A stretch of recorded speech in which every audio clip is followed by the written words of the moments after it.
आता थंडीचे दिवस आहे, तर थंडीच्या दिवसामध्ये भरपूर मेथी आहे आणि 2 दिवस झाले आमच्या घरी मेथी चालूच आहे आणि मेथी स्वस्त पण आहे. म्हणलं चला आता मेथीचं सीझन आहे, तर मेथीच चालू आहे. कंटाळा आणला या मेथीनं करून करून. आणि आमच्या घरामध्ये लय आवडते बरं का मेथी, साफ करा सारखंच. आणि ते मटार, या दोन्ही वस्तूंना तर लय वैताग दिलेला आहे. पण काय करणार, मग आता स्वस्त येतं मग आणली होती मेथी. मस्त मेथीची भाजी वगैरे बनवली, चपात्या बनवल्या आणि आम्ही जेवण वगैरे केलं. आता मिस्टरांना होती माझ्या सुट्टी, जरा कामं आवरायला जरा लेटच होतं आहे. माणसं घरी असले की मला तर असंच होतं आहे.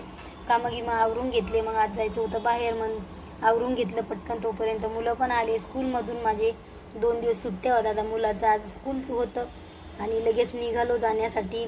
मुलांचं पण आवरून घेतलं, माझं पण आवरलं. आता इकडं पण थोडंफार काम बाकी होतं. इकडं आम्ही लवकरच शिफ्ट होणार आहे, त्याच्यासाठी थोडंफार क्लिनिंग राहिलं होतं करायचं. माझी मुलगी पण भरपूर मला मदत करू लागते साफसफाई करायला, मुलगा पण लागतो. चला आता भेटूया दुसऱ्या ब्लॉगमध्ये.